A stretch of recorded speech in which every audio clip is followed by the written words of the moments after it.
Então eu pensei em conversar sobre depressão, ansiedade, que são coisas muito raras, quase ninguém tem, não conhece. Então eu pensei em começar por aí e ver quais são as pontes disso com a questão da espiritualidade. Bom,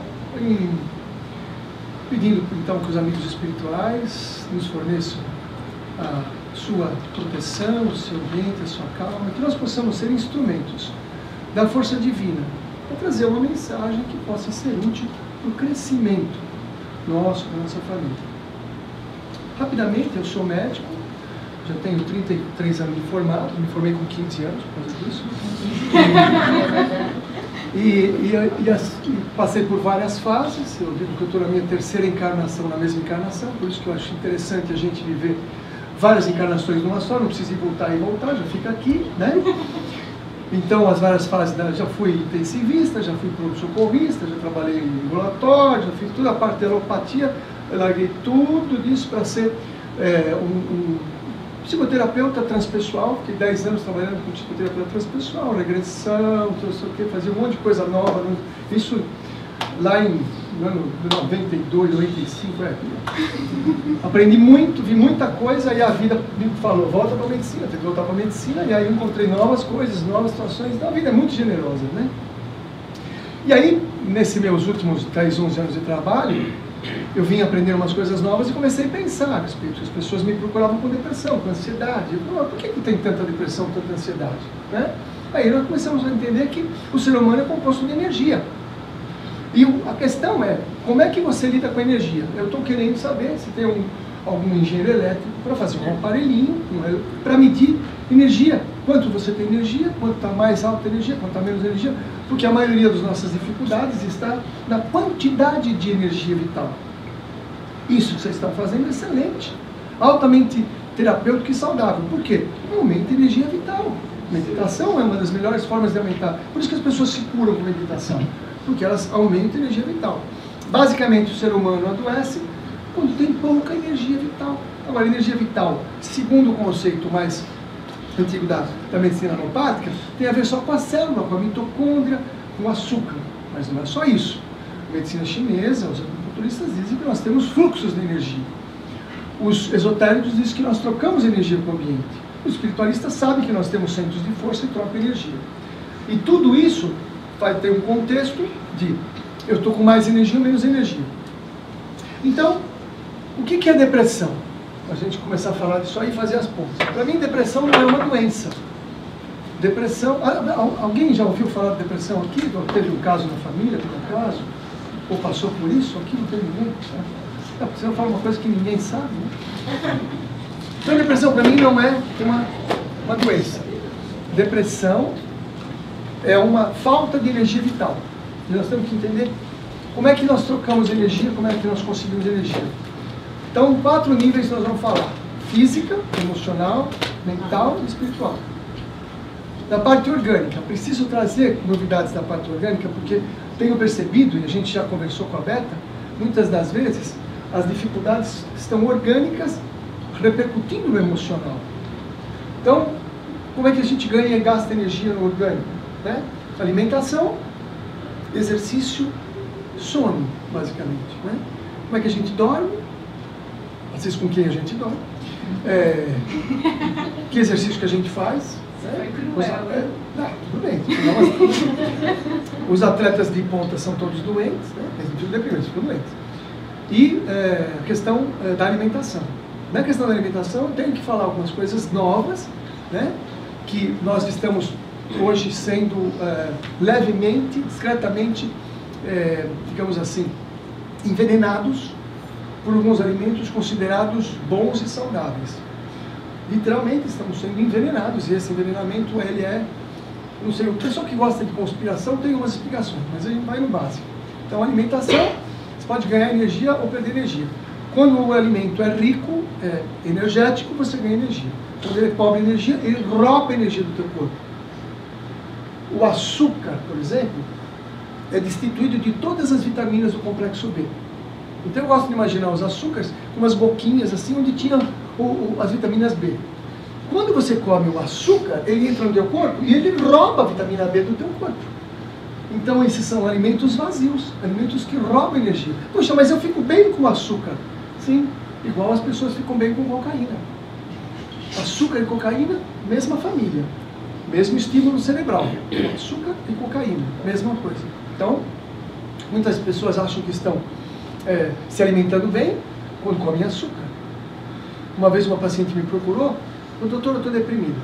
Eu falei, me conta como é que a senhora come. A gente sabe como é que é, né? A gente está de regime, né? Pô, vocês conhecem alguma mulher que não está de regime?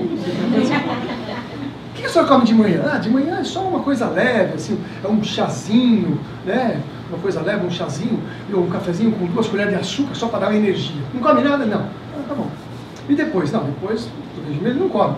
E no almoço? No almoço eu faço lá um arrozinho branco, alguns grãozinhos de arroz branco e bife na sombra. Bife na sombra? Eu ponho o bife, uma lanterna aqui e a sombra vai no arroz e eu como arroz com bife na sombra. Né?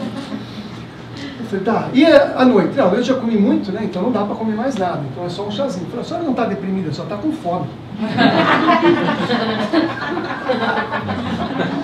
O nosso cérebro tem fome, pessoal. Muita gente tem sintomas psicológicos, emocionais, até com fome cerebral. Só que a fome do estômago, todo mundo sabe como é. A fome do cérebro pode ser chamada depressão, ansiedade, pânico, fome do cérebro. Então, quais são os alimentos desnutridos? Então, o açúcar é o primeiro, açúcar branco. O alimento que, rapidamente, o que é uma digestão? Imagine que você coma um alimento que eu vou chamar de um pedaço de parede. Você come um pedaço de parede, tem um tijolo, tem um cimento, tem areia. Quando chega no estômago, ele joga um ácido e ele solta os tijolinhos. Esses tijolinhos vão a ser absorvidos pelo nosso corpo e vão construir o nosso corpo. Tudo bem? Imagine que você come um alimento, chega no estômago, você joga o ácido e ele não solta. Então ele continua um bloco de parede. Quando ele chega no intestino, ele está muito grande. O intestino só absorve até 3 microns. Esse tem 8, 10 microns. Não pode entrar no corpo. Ele vai ser jogado fora. Em alguns casos ele entra no organismo, quando o intestino está com problema. Quando ele entra no corpo, ele é um alienígena. Ele é considerado igual a bactéria, igual ao vírus. Causa uma reação imunológica semelhante a uma infecção. Só que é subclínico. Você não tem febre, você não passa mal. Mas o teu corpo reage como se estivesse tendo uma infecção. Qual é o primeiro alimento que o ser humano, nós estamos falando de alergia, o ser humano não digere? Leite de vaca. Leite de vaca, o ser humano não digere. Então quem toma leite de vaca está fadado a ficar envenenado.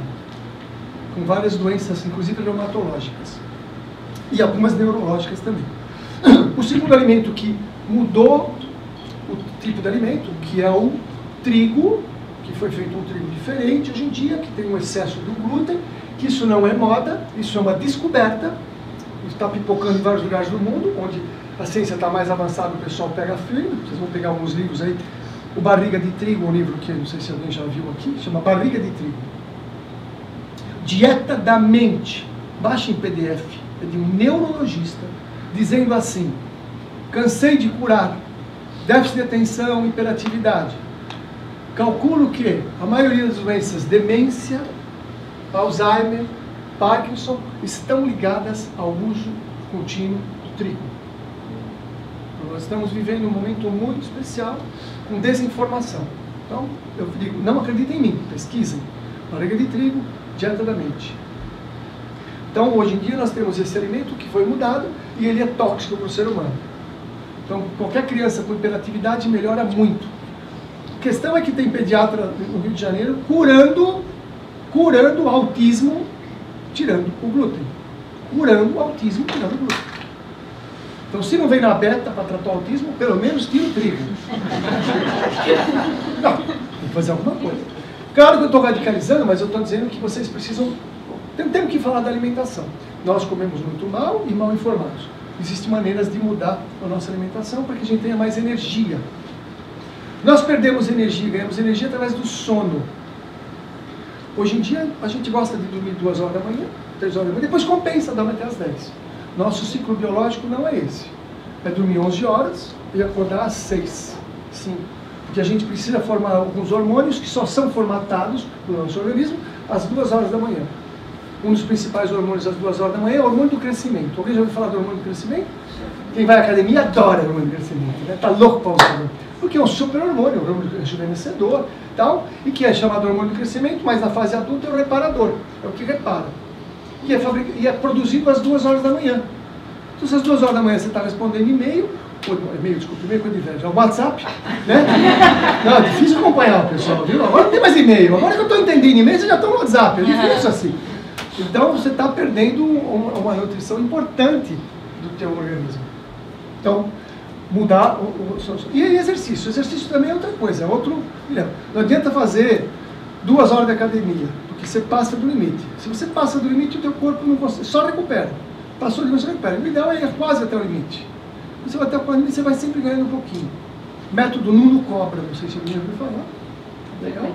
É? Acabei de começar. Isso, eu faço. Estava fazendo até há pouco tempo, muito interessante o método, é muito. Então, uma caminhada de meia hora, alguns exercícios de musculação, mas coisa de 1 hora no máximo, a cada 3, 4 vezes por semana, já é fantástico. E durante o dia nós precisamos se movimentar. Então, se estou parado no escritório, eu vou até o banheiro, não estou com vontade no banheiro, mas eu vou até o banheiro e volto. Cada hora eu faço um pequeno movimento, dou uma andadinha. A cada hora eu preciso fazer um pequeno movimento. Isso é melhor, às vezes, que fazer exercício só no final de semana e tal. Legal? Façam assim com as mãos. Dói? Dói? Dói assim? A sua mão dói assim? É só a sua, né? Não, geralmente não dói. Mas se você tivesse cortado aqui e aberto uma ferida, e em cima disso você fizesse assim, iria doer? Legal. Agora eu vou entrar na tua área um pouquinho. Porque é o seguinte, como é que a gente, se nós temos uma ferida aberta, essa ferida aberta sangra, não sangra? Só que a ferida aberta no físico a gente vê. Oh, você tem uma ferida, aquelas que sangram e tal. E as feridas emocionais? As feridas emocionais sangram energia. A pessoa fala, mas por que eu estou deprimida? Por que eu estou cansada? Por que eu estou fadigada? Porque você tem uma ferida emocional que está aberta, sangrando. Ora, só porque é invisível não quer dizer que não está perdendo energia, fluido. Então, a cicatrização das feridas emocionais recupera a depressão muitas vezes porque para de sangrar. Ué, parou de sangrar, parou de perder energia, recupera energia.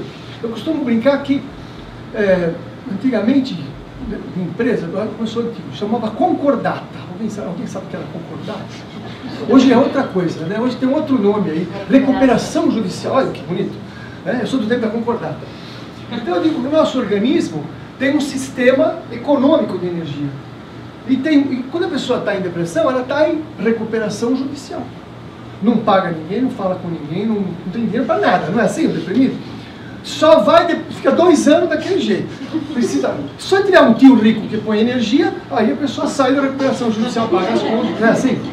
Por isso que muitas vezes o medicamento até ajuda a pessoa a sair, porque é o dinheiro que entra, mas não trata a causa, né? Precisa fazer toda uma mudança. Por isso que a mudança na estrutura, e agora nós estamos falando emocional, porque nós temos feridas emocionais que sangram e a gente não percebe. E muitas das vezes a gente percebe essas feridas quando nos cutucam. Então, a maioria das pessoas nos cutucam e dói. Você me magoou, a gente fala. Você me machucou. E o que a gente percebe, não. A gente poderia inverter essa conversa. Você acertou numa ferida que eu tenho e dói muito. Olha que diferente. Imagina a mulher chegando para o marido. Você me maltrata, porque você me trata mal. E agora assim, você está acertando uma ferida que dói muito. Entendeu? Porque o homem precisa entender as coisas assim, passo a passo. Desculpe, mas é difícil, a gente não entende essas coisas. Então tem que explicar. Olha, eu tenho uma ferida, né, faz um desenho, tá? E quando você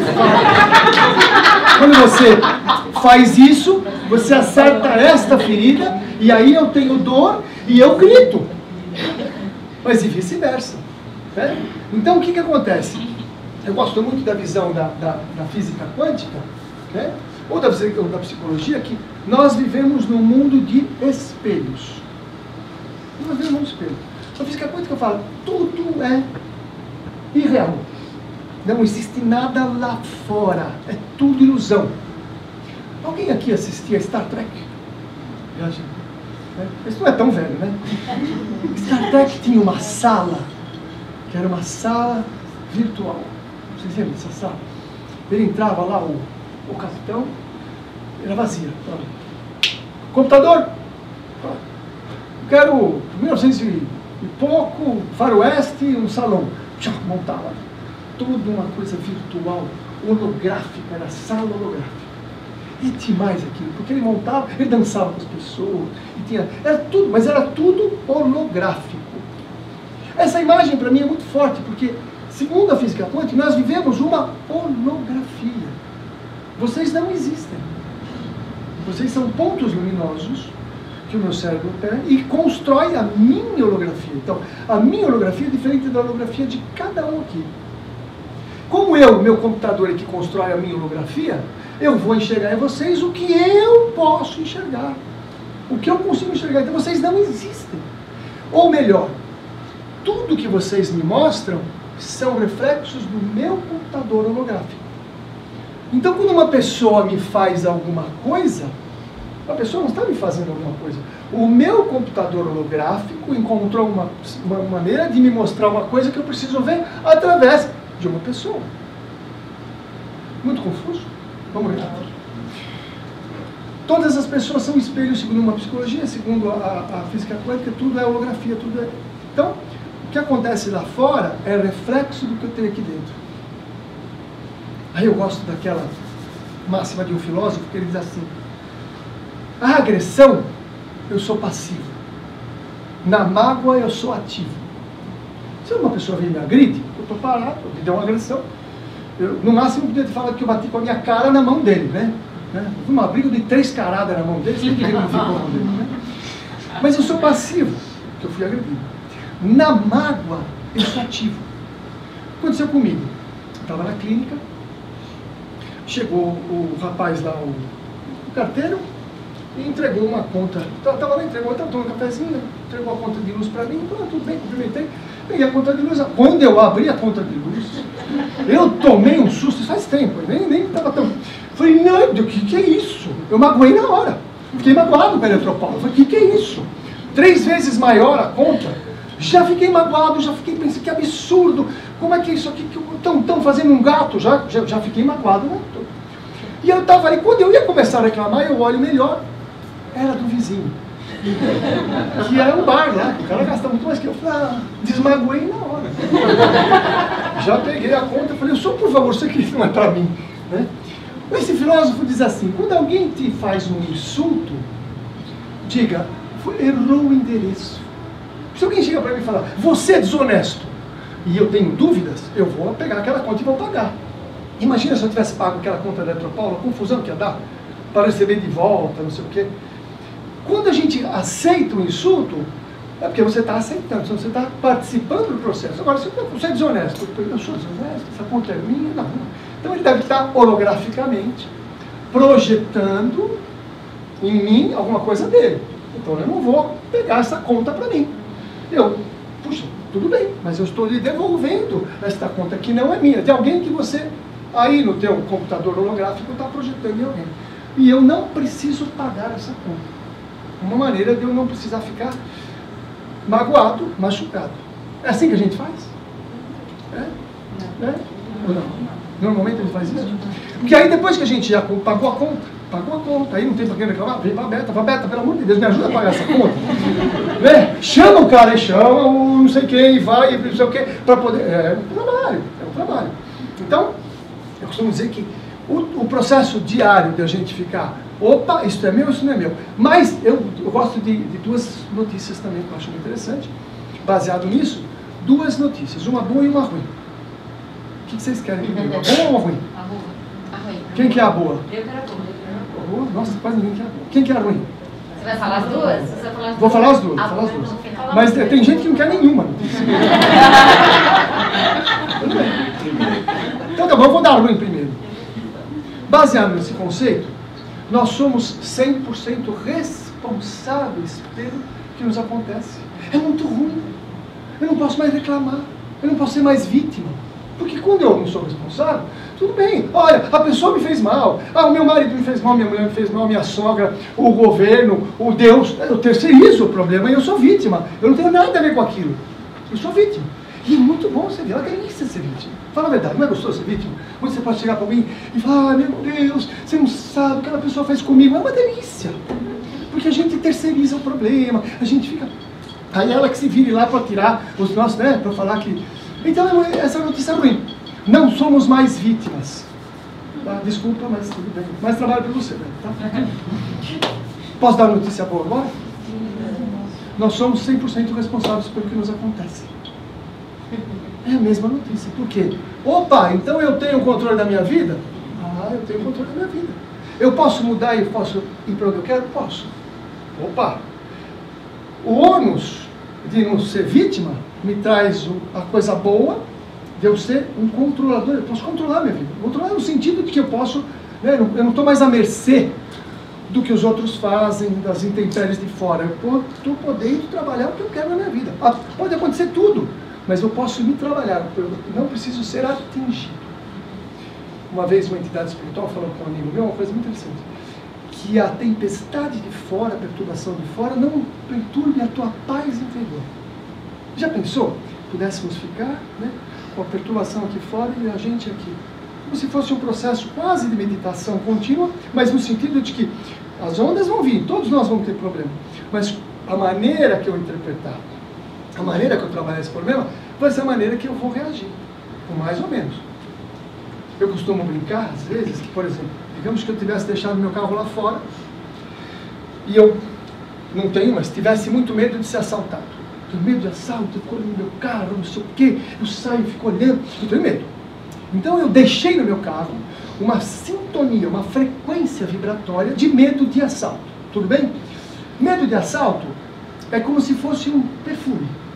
Eu vou explicar como é que é esse perfume. Então eu deixo meu carro perfumado de medo de assalto. Perfume forte. Se o meu perfume for forte, vai ficar forte. Aí, hoje vai jogar o Corinthians, então os bandidos não vão assaltar. Porque o cara vai para casa, quer ver o jogo. Então ele falou, hoje eu vou para casa, pegar o metrô. Você está passando do lado do meu carro e de repente ele é, sabe, atraído pelo meu carro. Porque estava um cheiro, um perfume muito forte. E aquele dia ele falou, hoje não dá, eu vou me atrasar para assalto. Então ele foi atraído. Então ele foi obrigado a roubar o meu carro. Ele não ia roubar, mas aquele dia ele foi obrigado. Ele não teve jeito, porque foi uma atração muito forte. Então, este rapaz, que infelizmente roubou meu carro, é minha vítima.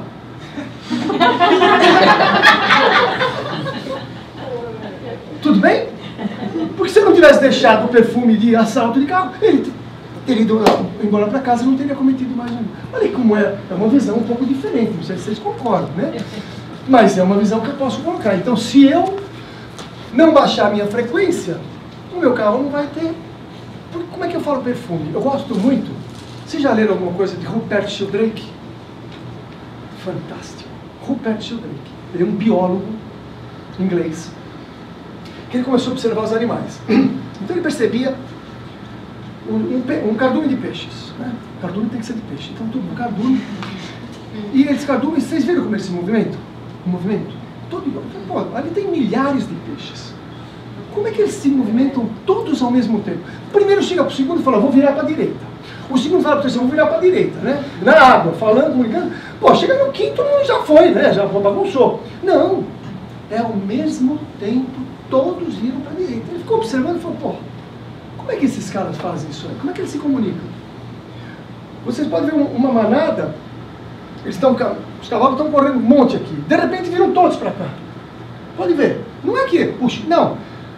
Então ele chama o seguinte, ele chama que em volta desses animais tem um campo que ele chama de campo morfogenético. Campo que dá forma. Morfogenético fields. E esse campo que envolve, então, os peixes estão envolvidos nesse campo, como se fosse um aquário, quando muda o aquário, muda tudo. E ele vai, então, analisando todos os animais e os seres humanos. Então ele diz o seguinte, num templo tibetano, onde, durante 1000 anos, monges tibetanos fizeram meditação. Quando você entrar lá, você medita rápido. Porque automaticamente você entra no campo de energia. Ah, mas é invisível. Vírus também é. Campo de energia. Então eu chamo isso de perfume, para ficar mais fácil. Então as nossas palavras, as nossas atitudes, né? As nossas ações, atitudes, palavras, pensamentos, emoções, criam campos de energia. Esses campos são campos morfogenéticos. Eles fizeram uma pesquisa muito interessante, o Shindrake. Ele pegou estudantes ingleses, não sabiam nada de mandarim, chinês. Pegaram versos milenários. Decorem. Outro grupo, grupo B. Versos atuais, em chinês. Decorem. Palavras soltas, chinesas. Decorem. Para eles, qual a diferença de verso e de palavra? Não tem ideia. Eles tentaram decorar aquilo lá. Este grupo, que entrou para decorar versos milenares, decorou rápido. Este grupo aqui, decorou com muita dificuldade. Esse aqui não decorou. O que eu digo? O que ele fala? Aqui não tem campo de energia nenhum. Hoje em dia nós temos uma coisa que eu gosto muito. Nós temos uma coisa que é bem espiritual.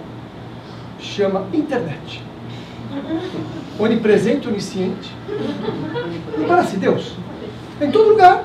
Você pega a qualquer hora, né? E o Google, então? O Google deve ser o Espírito Santo, porque não gente. Em qualquer lugar. Não, eu acho demais. Eu acho que a internet hoje em dia ajuda a entender o que é espiritualidade.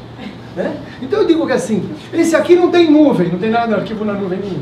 Esse aqui tem um pouquinho de arquivo na nuvem, esse aqui tem um baita arquivo na nuvem, né? Um site com... Então você entra fácil aqui. Então eu costumo dizer que existem nuvens virtuais de pensamentos, de emoções, de sentimentos, e que a gente se conecta igual a gente se conecta num site. E na conexão, baixa download.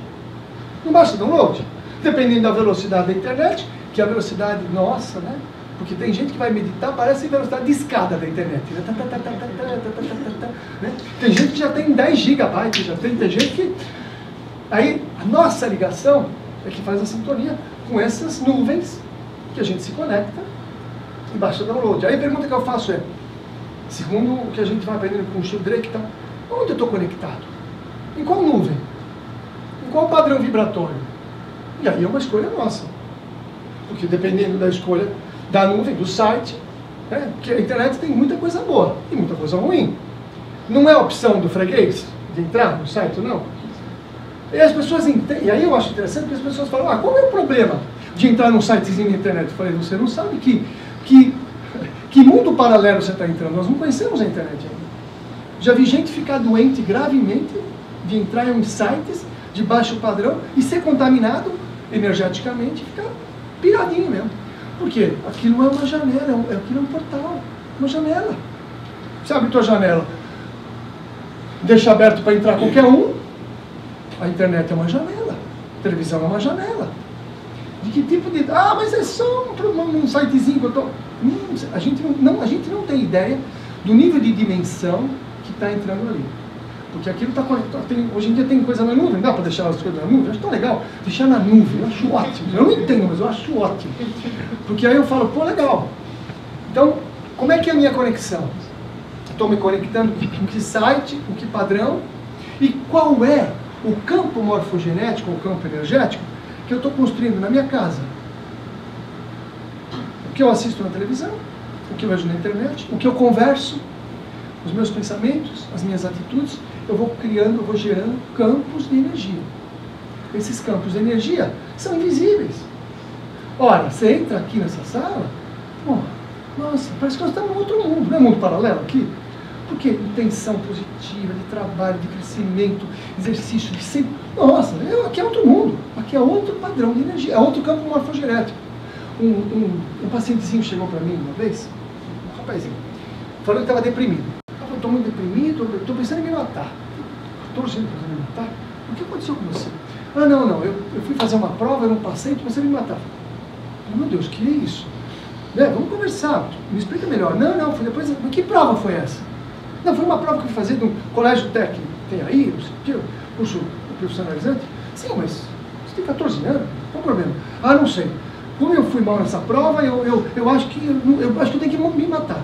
Mas pera um pouquinho, né? Não sei porquê, às vezes eu tenho umas perguntas que não tem motivo, mas depois eu vejo por quê. Você pode me dizer onde você fez essa prova? Posso. É num lugar novo, aí numa faculdade, em Santana. Aonde Santana? Era aquele Parque da Paz que tem ali. O que era o Parque da Paz de Santana? Alguém sabe, né?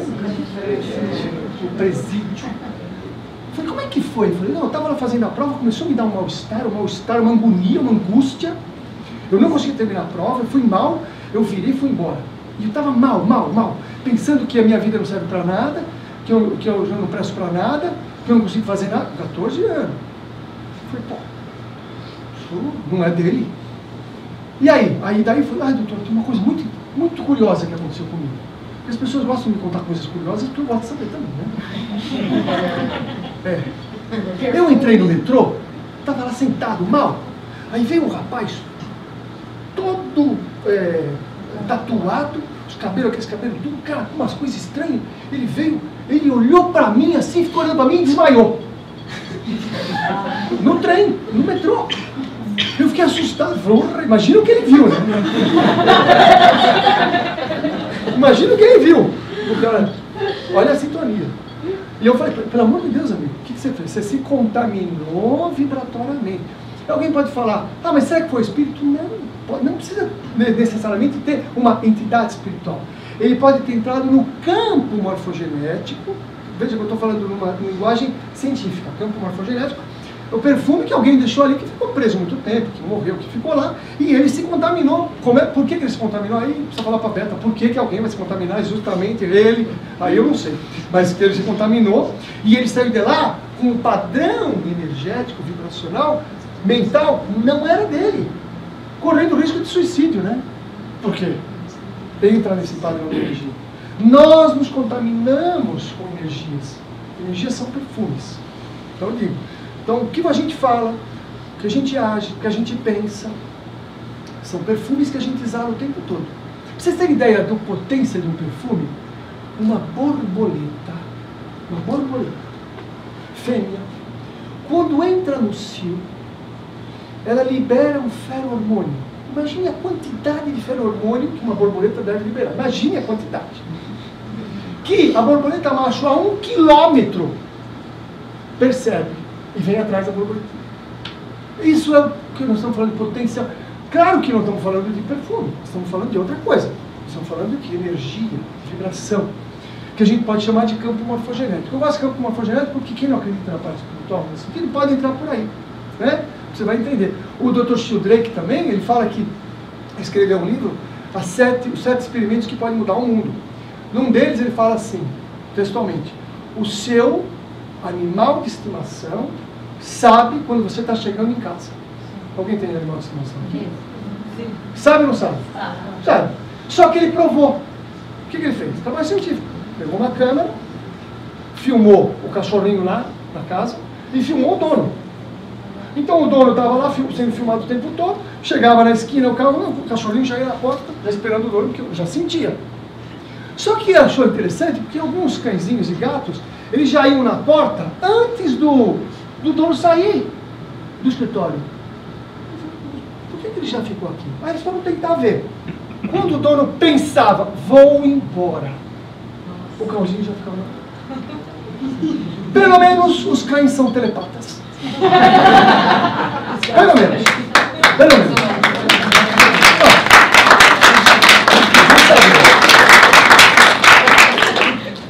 E nós ainda vivemos num mundo que a gente não leva em consideração. A gente não leva em consideração esse mundo paralelo que vive o tempo todo nos contaminando, nos infectando, nos melhorando, nos piorando, o tempo todo. Eu gosto de fazer como se fosse um paralelo matemático, se eu posso dizer assim. No livro dos Espíritos, tem uma pergunta que Allan Kardec, que foi codificador da doutrina, perguntou para os Espíritos, através de médiuns, tem todo um trabalho científico interessante, aí, filosófico e científico. Perguntou para os Espíritos assim, mas os Espíritos influenciam na nossa vida? Os Espíritos responderam, muito mais do que vocês supõem, muito mais. Aliás, vírgula, frequentemente são eles que vos dirigem. Eu analisei essa resposta, eu falei, pera um pouquinho, vamos ver. Aí eu fiz uma análise, eu vou pegar, frequentemente, fazer um paralelo. Se eu perguntar para vocês, Uma coisa acontece sempre. Sempre acontece. Quantos por cento acontece essa coisa? Sempre? 100%. Sempre? Sempre, sempre. 100%. Frequentemente, quantos por cento seria? Vou deixar por 70%. Então, segundo essa resposta, 70% das situações da nossa vida podem estar sendo manipuladas ou influenciadas por mentes invisíveis. Qualquer pessoa que chega para mim com qualquer problema, eu tenho isso como um padrão. Imagina que você vai numa empresa, uma pessoa qualquer, um auditor, por exemplo, vai numa empresa, fala, eu quero que você faça uma auditoria aqui na minha empresa para saber o que está acontecendo. Tá bom. Só que tem um fator que desequilibra essa empresa, que tem um peso de 70%. Você não vai ver isso? Você vai falar, não, 70% eu não vou ver isso aqui. Você não vai levar isso em consideração? Eu fico pensando que existe um fator na nossa vida que tem um peso de 70%. Eu não estou dizendo que é tudo, estou dizendo que tem uma probabilidade de 70%. E as pessoas não levam em consideração esse fator de 70% de possibilidade. Qualquer coisa que a gente viva tem 70% da possibilidade de falar, pô, isso aqui é meu ou não é meu? Olha que perguntinha, isso é meu ou não é meu? Só com isso aí, às vezes, a gente já começa... Por quê? Porque eu acho, de novo, a internet. Né? Alguém ainda mexe com e-mail aqui? Quando você encontra na sua caixa de e-mail um e-mail que você não conhece, aqueles, por exemplo, Polícia Federal está procurando o teu CPF. Né? Claro que você logo abre esse e-mail, né? Porque você quer saber o que é isso que você faz. Então o que eu percebo? Hoje em dia, nós temos muito mais cuidado na hora de abrir um e-mail, porque nós ficamos preocupados em infectar o nosso computador com um vírus que a gente nem sabe o que é isso, mas sabe o que acontece. Né? Então, olha, e-mail, foi esse e-mail, eu vou nem apagar. Assim. Então, o nosso computador tem antivírus, wireless, e a gente ainda não abre. Não é assim? Nós temos um baita cuidado. Eu pago um monte, né? Põe spam, um monte de coisa. Ora, os pensamentos, meus amigos, na minha opinião, são e-mails. E-mails. Eu posso receber um pensamento. Só que o que eu percebo? Nós abrimos todos os e-mails que chegam na nossa mente. Todos. A gente não pergunta nenhum. Opa, esse e-mail é bom para abrir? Não. A gente abre todos. Vem o pensamento, você já abriu. E depois que abre, o que acontece? Aí o que acontece? A gente não tem wireless. Não tem firewall, desculpa, aquela proteção. Não tem firewall. A gente não tem firewall. A gente não tem antivírus. A gente se liga na internet, às vezes em lugar, internet com um computador que a gente não conhece. Quer dizer, dependendo de onde eu vou, eu estou sintonizando. E aí vem o pensamento, eu abro. Porque eu vejo de gente doente, porque foi num lugar morfogeneticamente pesado, saiu com um pensamento, abriu aquele pensamento e saiu e contaminou, e está contaminado com aquele pensamento, e pode se contaminar. Tem que mandar no técnico para fazer fazer uma redução, fazer uma mudança no computador, tem que mandar para a Beta, por favor, abre esse computador aqui, tira os... Porque não é fácil, não é qualquer um que faz isso. Não é qualquer um que faz isso. Né? Formatar. É difícil formatar computador. Esses aqui é difícil. O que eu percebo? Nós não cuidamos dos nossos e-mails mentais. Vem o pensamento, a gente aceita. A gente aceita, quando a gente abre esse pensamento, a gente começa a ficar pensando. Por exemplo, hoje é muito simples. Né? Porque a coisa está ruim, a crise não sei o quê. Tu já aceitou o pensamento, já entrou, já é um pensamento virótico, você já vai complicar a tua vida. Você já pôs um programa de crise na tua vida. Capaz que você nem era para ter crise. Eu acho muito louco o mundo que a gente vive. Pelo menos eu não entendo. Uma paciente minha falou uma coisa, eu estou até hoje tentando entender. E ela, uma paciente antiga minha, uma senhora, não teria motivo para mentir. Ela falou de coração. Falou, doutor, eu sou humilde. Doutor, quero contar uma coisa para o senhor. Essa coisa que o pessoal está fazendo de pôr balde para água do chuveiro, de pôr balde na máquina de lavar para lavar o chão, eu faço essas coisas há mais de 10 anos. Eu já faço isso aí. Porque eu já sentia que a gente ia ter problema de água. Eu já faço isso há muitos anos. A água da pia, a primeira água, a segunda eu guardo para usar no chão. Eu faço isso há muitos anos. Acontece uma coisa interessante comigo na minha casa. Eu moro em Guarulhos, num bairro meio alto, Guarulhos falta água sempre. Todas as minhas vizinhas ficam sem água. Eu não tenho falta de água. Eu falei, mas pera um pouquinho. A água tem que chegar igual, né? Porque chega pelo cano. Eu falei, doutor, não sei. Eu não tenho falta de água. tudo bem, ela faz economia, mas por que não falta água na casa dela? Aí eu vou fazer uma coisa, vocês vão falar, bom, esse cara não é muito bom na cabeça, mas tudo bem. Como eu gosto muito de física quântica, mundo paralelo, essas coisas que... Eu fico pensando, essa senhora não precisa mais aprender a economizar água. Então, nesse mundo virtual, que eu digo que nós temos vários mundos, ela já não precisa, então na casa dela chegar. Eu não sei como. Eu não sei como é que os caras fazem para chegar. Mas na casa dela não falta água. Porque ela já aprendeu a lição. Quando a gente conseguir, eu não consigo ainda, mas quando a gente conseguir entender e ver o mundo dessa maneira, não sei se você acha, Beta, entendeu? Para mim foi muito forte. Ela não faltava na casa dela. Porque ela já aprendeu a lição, ela não precisa ter falta de água, ela não precisa passar por essa prova. Ela já aprendeu, ela já fez isso, ela já se conscientizou. Então eu digo que todas as situações que vão nos acontecendo são situações de experimentação, de prova, de teste, de aprendizado, de lição. Olha, eu aprendi a lição, não preciso mais daquela lição, o professor vai embora. Então, como é que eu vou saber? Então as coisas vão continuar acontecendo na medida da minha necessidade. Então nós somos seres espirituais que estamos vivendo uma experiência na Terra. Não sei quanto tempo que eu vou falando, né? Fica à vontade. Eu vou abrir para a pergunta um pouquinho também, que eu acho legal. Não, fica à vontade. Eu gosto de uma situação, algumas empresas fazem treinamentos com os executivos, faziam pelo menos, fazem treinamento com os executivos. Eles pegavam os executivos em primeira linha e falavam, nós vamos fazer um acampamento. Então você vai ter que ir uma quinta-feira à noite, fazer um acampamento num hotel, mas é mato e tal. Então você vai ter que armar barraca, então vão ver liderança. Não, eles fazem lá, é um treinamento. Então eles pegam uma estrutura e estruturaram. Mas o cara tem que ir lá, tem que armar barraca, vai ter que cozinhar, né? Então eu fico imaginando o executivo, o cara tranquilo, tem que sair da casa dele, conforto, e tem que fazer uma experiência de 3, 4 dias no mato. Aprender a cozinhar, sei lá, fazer o quê. Mas isso tudo até supervisionado, tudo bem? E o cara vai lá. Não, ele vai, né? Por que ele vai? Porque é obrigado, né? O pessoal falou, você tem que ir, então ela vai. Só que ele vai daquele jeito, mas tudo bem. Então ele chega na quinta-feira, não, tudo bem, vai armar barraca. Já não consegue armar barraca direito, porque nunca armou barraca, não sabe como é que faz, ela fica torta. Aí de noite começa a chover. E começa a pingar dentro, né? E aí ele tinha que fazer um fogão, um fogo ali, mais ou menos, num lugar, ele não soube fazer, então ele ficou com fome. Ele não comeu nada, ele tinha que fazer uma comida. Então ele vai ficar com fome, vai chover, vai ficar com frio. Então, de noite, ele pensa, meu Deus do céu, podia estar na minha casa agora, tomando uma cervejinha, com a comidinha tudo prontinha, e tenho que ficar aqui. Mas isso aqui é horrível. Mas segunda-feira eu estou em casa. Então o que ele faz?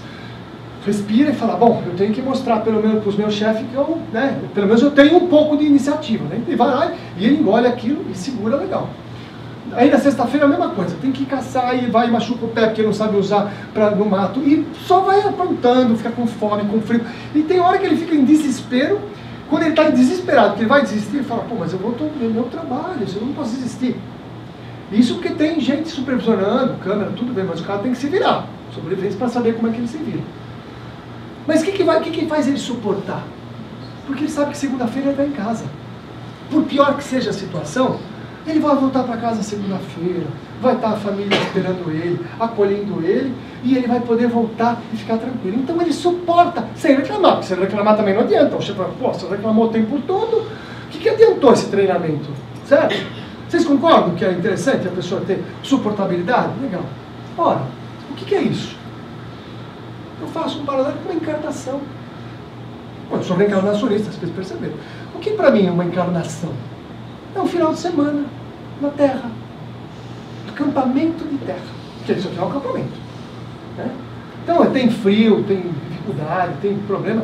Tem hora que dá desespero, que a gente só quer reclamar. Queria ir embora, voltar para casa, mas a gente pensa, mas é bom eu passar esse treinamento para poder voltar dentro da casa e não perder o treinamento. Então uma das premissas é, quanto menos eu reclamar, e quanto menos eu olhar isso como treinamento, mais fácil vai ficar eu suportar as minhas dificuldades. Porque uma coisa, o André Luiz fala assim textualmente, ele fala assim, olha, fique muito tranquilo. Quando você resolver um problema, logo vem outro. Alguém tem dúvida dessa premissa? Não tem jeito. Né? Então o nosso planeta devia chamar matemática, não Terra. Só tem problema.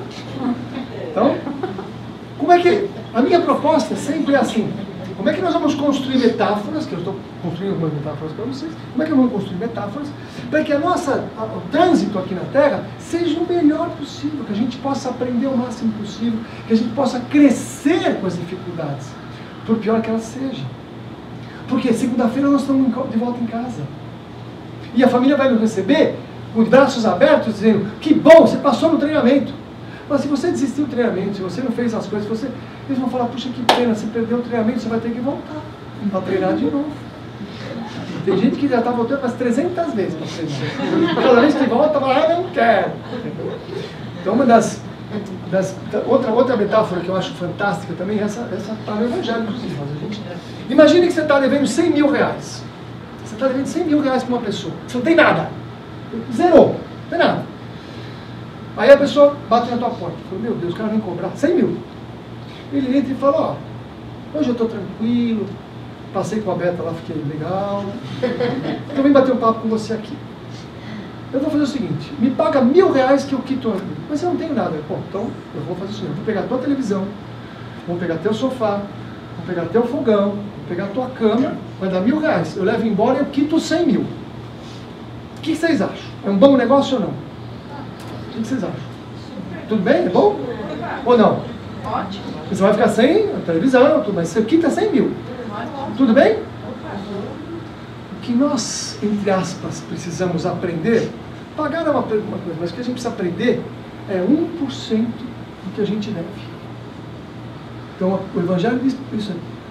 Nós temos que pagar, ou precisamos aprender a pagar 1%. Se você pagar 1% e ficar e agradecer: ai que bom, só me levaram a televisão, o sofá, tudo, que bom, mas meu que tudo bem, isso aqui está dívida. Se você reclamar, vão cobrar os 100 mil. Olha que interessante essa metáfora. Isso é muito bom, essa metáfora. Quer dizer, pô, então o que a gente está passando é 1%, pessoal. É 1% que a gente precisa aprender. Bom, 1% vou reclamar? Eu não, vai ficar 100%. 1% eu liquido a dívida sem reclamar. Mas como é que a gente faz sem reclamar? Essa que é a vantagem. O pessoal ainda fala: ó, né, eu gosto muito que a espiritualidade é tão generosa.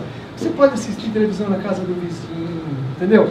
Tem muita generosidade. Mesmo quando a gente precisa aprender nesse processo, a vida é muito generosa. Por quê? Eu entendo que a espiritualidade está trazendo muitos recursos para que a gente tenha a estrutura para poder resolver as questões, resolver os problemas, sair das dificuldades. Bem. Então, às vezes a gente abre mão de algumas coisas, mas a gente está ganhando muitas outras coisas. Mas o olhar precisa ser o olhar do adulto. Criança, 6 horas, 6, 7 aninhos, 6 horas da manhã, acorda para ir para a escola. Vamos para a escola. Ah, eu não quero ir para a escola hoje, eu quero ficar em casa. Você precisa ir para a escola. Não, eu não quero. Aí você, como um bom pai, fala: então pode ficar, não precisa ir. Tudo bem? É isso que você faz? Não? Não? Nossa, cada pai malvado, mãe malvada. Então você faz o que é o seguinte: para o bem da criança contra a criança, você fala: você vai. Não é assim que a gente faz? Não é assim? Então, a criança, 6, 7 anos, 10 anos, 12, 15, 38, não sabe essa coisa. Não tem essa noção, né? Porque hoje nós temos criança de 38 anos que está na mesma fase, mas tudo bem. Se você relaxa, então você precisa colocar uma situação, porque enquanto não amadurece, não tem a propulsão. O adulto não faz por maldade, faz porque há uma necessidade do crescimento da criança. Não é assim que a gente faz? Eu entendo que nós podemos nos dividir em adulto e criança, no sentido de ego e espírito. Então, meu espírito, quem sou eu? Eu não sei quem sou eu. Eu sou um ser milenar, que em várias encarnações, cada hora tem um nome, cada hora tem um sexo, cada hora tem um peso, sei lá, eu venho transitando. Nesta aqui eu estou Rubens. Né? O ego é Rubens. Mas meu espírito tem muito mais conhecimento que eu. Eu não conheço nada do meu espírito. Muito pouco. Então, o meu espírito é o adulto. E o ego é a criança. Então, no ego, a gente fica reclamando. Ah, eu tenho que fazer isso. Por que eu tenho que sofrer isso? E por que eu tenho que fazer isso? E o espírito fica olhando e fala: mas eu te pus nessa escola para você aprender. Aí eu gosto de usar essa analogia para algumas questões que a gente passa, né? Ah, você foi traído. Traição absurda, não sei o quê. Aí eu fico pensando, o Espírito pensando assim, bom, eu te coloquei nesse processo. O Espírito colocou a pessoa para ser traída. Como que? Bom, o Espírito falou, eu quero que passe por essa situação. Mas por que o Espírito escolheu? Mas por que um pai escolhe uma escola quando tem que sair 7 horas da manhã? É por maldade? Não, é por aprendizado. Por que a gente tem que passar por uma situação difícil? Porque precisa aprender. E aprende através da experiência. Então o Espírito escolhe uma situação para poder deixar o ego passar. E a gente passa com personalidade, reclama, chora, chuta, mas isso faz parte de uma instrumentalização, que eu digo, do Espírito, utilizando as propostas de crescimento. Então muitas vezes, ainda naquela orografia, né, do Star Trek, nós escolhemos as nossas experiências para que a gente possa crescer, aprender e superar. Tanto que eu tenho certeza aqui que todos vocês tiveram experiências importantes na vida. E as que mais marcaram foram as mais dolorosas. E depois que você aprendeu com essa experiência dolorosa, que fez o upgrade de aprendizado, né, se formou, você agradece por a experiência dolorosa. Então, às vezes eu tenho pacientes que me chegam com... Teve um câncer. Teve um câncer, não sei o quê. Foi um câncer assim, fiz isso, fiz aquilo. Sempre tratou. E hoje? Hoje minha vida é diferente completamente. É diferente tua vida? Nossa, completamente diferente. E é pior ou melhor? Não, muito melhor. Mudei tudo, mudei isso, mudei aquilo. Então você vive melhor, hoje vivo. Então o câncer foi bom? Ele olha para mim com impacto. Eu falo, você está me dizendo que tua vida está muito melhor do que antes do câncer? Então então o câncer foi bom? Eu falo, olhando desse jeito foi, né? Então foi bom. Você já agradeceu o câncer? Complicado, né? Já agradeceu um câncer? Olha a Paula. Existem vários tipos de câncer, né? Os cânceres físicos, mas os cânceres emocionais às vezes são os piores, né? Que marcam a gente. E a gente não agradece. A gente não agradece uma traição que a gente passou, a gente não agradece uma situação grave, a gente não agradece fazer que aquilo foi holograficamente solicitado pelo meu espírito para que me trouxesse aquela experiência, para que eu pudesse ter um aprendizado. A única proposta nossa é aprender, mais nada. E ser feliz. Porque a proposta do espírito é ser feliz apesar de tudo, porque o planeta Terra é um planeta maravilhoso. Um planeta bom, apesar do Brasil é muito bom. É um planeta que nos dá muitas oportunidades. Apesar das pessoas, né? Dá muita oportunidade. E eu sinto assim, né? Acho que para fechar e abrir talvez para algumas questões com vocês. Eu sinto que existem mundos paralelos que a gente não percebe. Que a física quântica já fala, muitos esoteristas não falam, né? Então, nesses mundos paralelos, segundo a doutrina espírita, nós temos vários mundos. Então, nós estamos ainda num planeta chamado, vários planetas, um planeta chamado de expiação e provas. Expiação, você fica expiando, e prova, você, né? E existe uma transição aí, que está sendo dita faz tempo já, que é para um planeta dito de regeneração.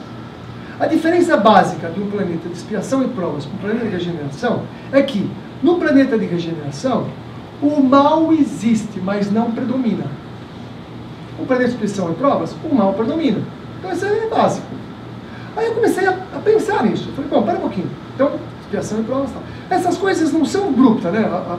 Hoje é dia 29, amanhã é dia 30, já estamos... Não é assim. É uma transição em yang, aquela coisa do dia, da noite, entendeu?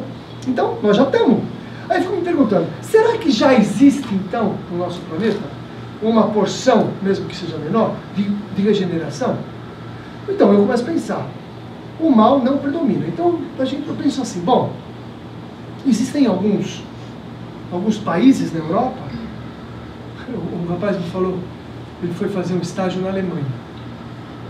Foi na Alemanha, fazer um estágio e tal, uma empresa, e eles iam de mais longe, eles chegavam cedo. E disse que o estacionamento era imenso. Aí ele chegou com o rapaz que era o anfitrião dele, chegou e a porta era lá longe, o estacionamento, o cara entrou e parou aqui o carro. Tudo vazio. Tudo vazio. Parou aqui. Aí ele falou, tem lugar lá? Parou aqui? Tá bom, né? Alemão, né? Aí ele desceu e falou, escuta, posso fazer a pergunta? Pode. Por que você parou aqui se tem espaço lá? Falou, nós chegamos cedo, nós temos tempo, nós vamos caminhando.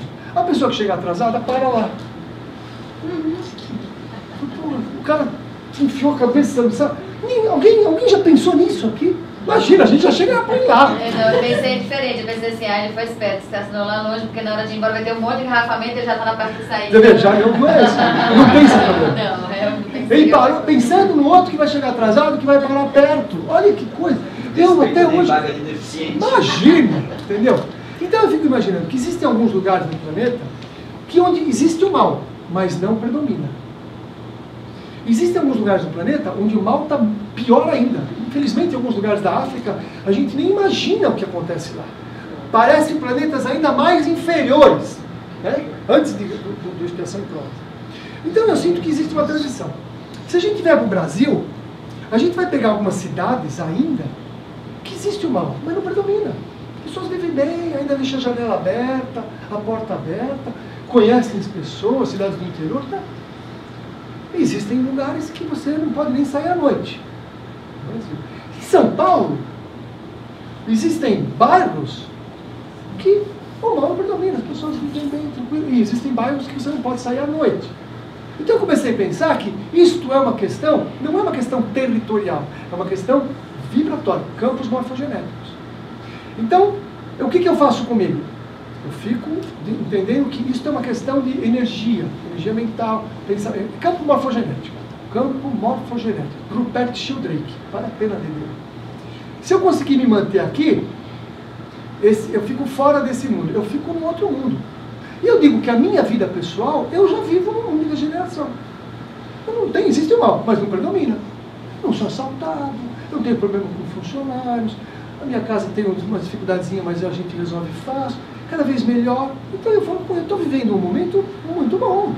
Se eu olhar a minha vida, eu não estou vivendo num mundo de expiação e prova.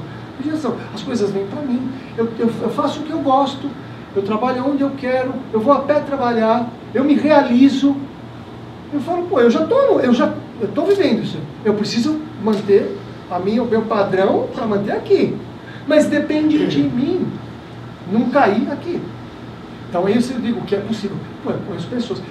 Para fechar, um amigo meu, ele é um cientista, é um gênio. Pra vocês terem ideia, com 18, 19 anos, ele era piloto de caça da aeronáutica. O cara é. Ele trabalhou na NASA, professor de física, professor de matemática, de física. O cara é um gênio. Hoje ele está isolado porque esses gênios, ele faz tratamentos médicos, ele não é médico, faz tratamentos médicos que cura as pessoas com aparelhos que ele faz, que a gente não sabe nem o que é. Vocês terem uma ideia. Conheci ele assim, um cara fantástico. Ele falou para mim, e ele me confidenciou com um amigo, né, o Rubens. Eu faço uns trabalhos comigo de meditação. E eu gosto de fazer mudanças na minha estrutura molecular, na minha vibração. Então ele falou assim, eu estava andando na Rua Augusta um dia desses, e eu percebi que tinha umas pessoas mal encaradas. E aí eu fiz um trabalho comigo, que ele já treina, de mudar a minha frequência de energia. Não sei nem o que ele faz, eu não consigo nem entender.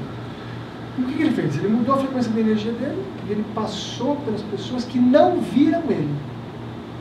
Quando ele passou e ficou distante, ele mudou de novo, o pessoal tomou um susto. Porque ele ficou invisível para aquelas pessoas. A gente pode ficar visível ou invisível para as pessoas.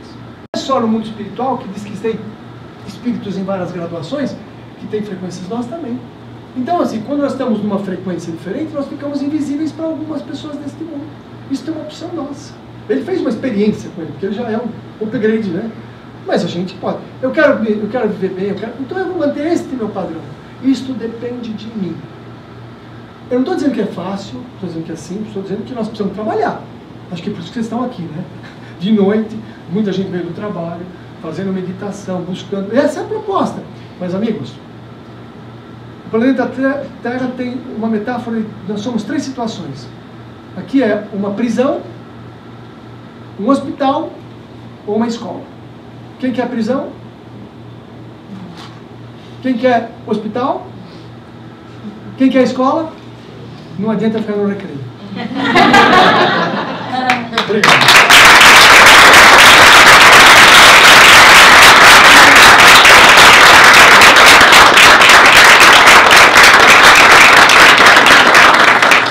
Fizerem algumas perguntas, aí depende de você. Não, fica à vontade. Não. Gente, podem fazer as perguntas que vocês quiserem, a gente está... A gente tenta responder. Não, tá bom. Pois não. Por favor. Ó, sintonia, hein? Ó, na mesma linha, isso quer dizer alguma coisa. Se for a mesma pergunta, eu me retiro. Já pensou? Não. Pois não. Então, nós temos. Boa noite. Assim, eu já tardiamente, mas já consegui perceber que alguns eventos na minha vida frequentemente são influenciados por coisas que não são pertinentes a mim, a minha pessoa, ao meu ego deste momento.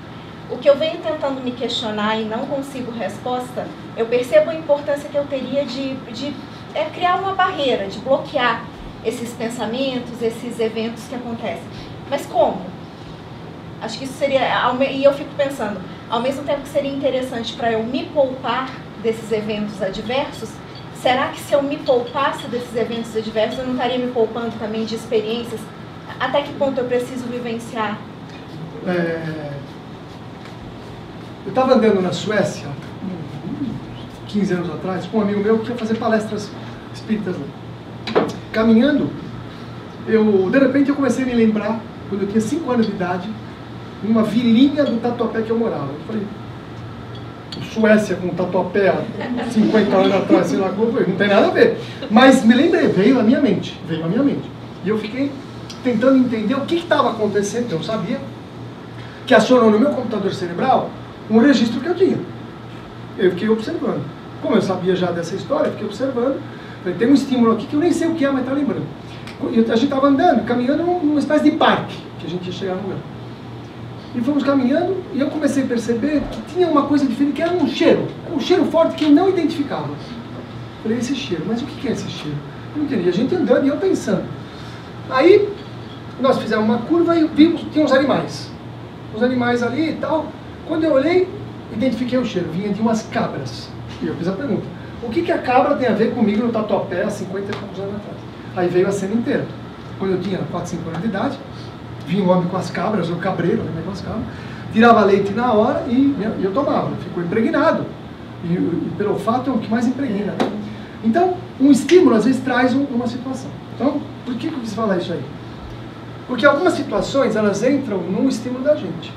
Então, poxa, eu não quero pensar isso, mas entra no estímulo, porque nós temos um receptáculo. Tá? Então, claro, o pensamento vem, ele vem e me aciona. No meu livro, no nosso livro, minha esposa e eu escrevemos um livro, chama, tá ali para quem quiser, Saúde Mais Saudável. Por que saúde mais saudável? Porque, pô, o maior problema que você tem hoje em dia, você vai no médico, com um monte de dor, de problema, e o médico fala que você não tem nada. É horrível isso aí. Eu falei, não, nós escrevemos um livro, Dieta Mais Saudável, porque deve ter saúde mais saudável, deve ter uma saúde mais saudável que a saúde, porque está saudável, está sentindo tudo isso. Então a gente teve essa ousadia. Eu escrevi um caso de um amigo meu, que ele chegou na França, em Nice, ele foi passear, chegou em Nice na França, entrou em pânico, falou, vão me matar. O amigo dele não entendeu, foi pro hotel, se fechou, trancou, pôs no sofá, falava 2 dias em pânico e voltou pro Brasil e chegou para mim, eu naquela época fazia psicoterapia transpessoal, e ele falou, fiquei louco, pirei. Eu falei, não, você não pirou, você acordou alguma coisa aí, né? Eu tinha um grupo de terapia naquela época, que fazíamos regressão em grupo, era uma coisa diferente. E as pessoas mesmo, os próprios pacientes tinham essas percepções. E viram ele na França, ele era um nobre, ele fugiu da França, se escondeu em Nice para fugir da Revolução Francesa, ficou escondido, acharam ele lá naquele castelo, pegaram e levaram para Paris e decapitaram. Essa foi a história dele. Quando eu levei, nós tínhamos um programa de rádio, eu e minha esposa ainda temos um programa de rádio, naquela época eu tinha com esse amigo. Tinha uma mentora, nós contamos o caso, a mentora falou, vocês viram, está correto, só que faltou um detalhe, o hotel que ele se hospedou foi o casarão que ele se escondeu. Então, muitas vezes nós precisamos, para desligar desses efeitos, entender qual é a ressonância interna. Então, quando você identifica, por exemplo, num trabalho, que pode ser regressão ou dedução, hoje em dia eu falo que eu não faço mais regressão, eu faço dedução, né? Só ver o que está acontecendo, você vai deduzir o que aconteceu. Você identifica e você trabalha essa subpersonalidade. Quando você trabalha esse link, você se livra disso de uma forma. Então, às vezes, a vida, não é que você precisa experimentar aquilo, mas você pode vivenciar aquilo e transformar aquilo, com essas técnicas que vocês fazem fantásticas, e aquilo também não tem mais ressonância, não gruda mais. Mas quando é recorrente, é porque parece que tem alguma coisa para ser aprendida aí. Você não precisa passar pela experiência lá fora, pode passar tudo aqui dentro. Eu acredito muito nisso. A gente pode viver tudo, depende da intensidade, mas a maioria das vezes a gente acaba passando porque a gente não mergulha na gente mesmo para aprender o que é caminho. Respondi ou te enrolei? O senhor? É muito parecido o que ela falou. Eu ia querer pegar aquele exemplo lá que você falou da pessoa na Praça da Paz lá. Isso. Então tem muito a ver com essa resposta que você deu, mas eu ia dar esse exemplo. Você pegou essa experiência dessa pessoa que teve esse mal. Eu tive um parente que também viajou para fora, né? E era para ficar 3 meses e em uma semana não aguentava ficar naquele lugar com essa vibração, veio embora. Não conseguiu. E aí, então tudo que você falou já me respondeu, né? Mas como é que a gente faz para quando eu entrar em qualquer lugar? Eu estou aqui. Legal. Eu trabalho numa área comercial. Eu estou toda hora num lugar diferente. Não tenho essa sensibilidade de chegar num lugar e saber se esse lugar é bom ou é ruim, se vai me livrar mal. Talvez até a gente sinta, mas não perceba, né? Mas como é que eu me protejo? Eu estou vulnerável? Então não posso, tenho que ficar dentro de casa, não me sinto bem? Pelo contrário. É essa pergunta, entendeu? O que eu faço? Existem várias técnicas. Você pode usar uma técnica de mentalização, acho que a Beta tem algumas. Eu uso de vez em quando uma técnica de fazer uma limpeza, passar uma rede. Tipo rede de pescador, passa a rede no corpo. Eu não estou me sentindo muito bem, passa uma rede no corpo. Essa rede limpa, uma rede limpa. E depois me coloco dentro de uma bolha, de uma estrutura de energia, né? Mas é uma mentalização. Tem gente que faz uma prece. Tem gente que fala, meu anjo da guarda, me ajuda agora, a coisa apertou, entendeu? Cada coisa do seu jeito. Como eu estou ligado ao centro espírita, que tem os espíritos, quando a coisa aperta, eu vou Itaporã, agora está complicada a coisa aqui. Ajuda aí, ele manda uns índiozinhos, que eu não vejo também, não sinto nada, mas eu sinto que melhora um pouco a situação. Mas a gente, talvez a conscientização é o primeiro passo, entendeu? Isso são tudo mentalizações de forma, né? Tem muita gente que vai te ensinar, o manto de Nossa Senhora, tem muita coisa. O mais importante, eu acho que o passo para trás é conscientizar.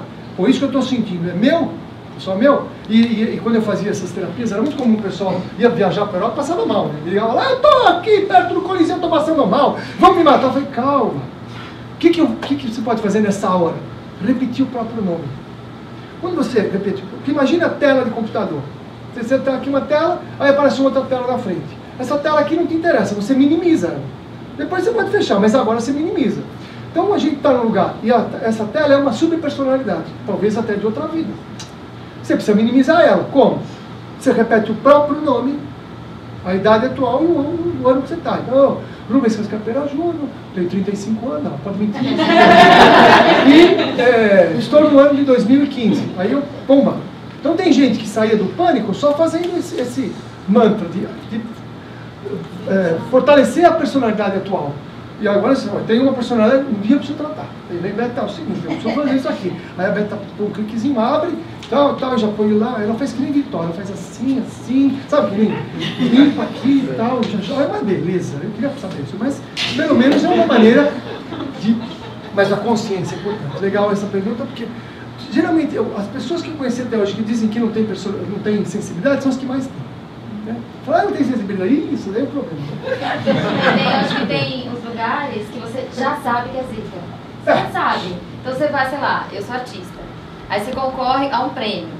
Aí tem uma reunião com a banca antes do prêmio começar. Todo mundo que vai estar lá quer o mesmo prêmio que você. Você já sabe que você vai para um lugar onde está todo mundo. Então você se protege, né? Você reza antes, se protege. Você bota a sua guia, você toma um banho de cheiro, sei lá. Você já vai com uma energia. E o que eu acho muito legal, que é uma coisa que eu tenho praticado agora, que antes eu ouvia muitas pessoas falar em espelho, né? Assim, tipo, bate e volta. Assim. Hoje eu não penso mais assim. Acho que muito aprendizado da Beta. Eu não penso mais em bate e volta. Eu penso em ficar invisível. Por mim passar direto. Legal. Entendeu?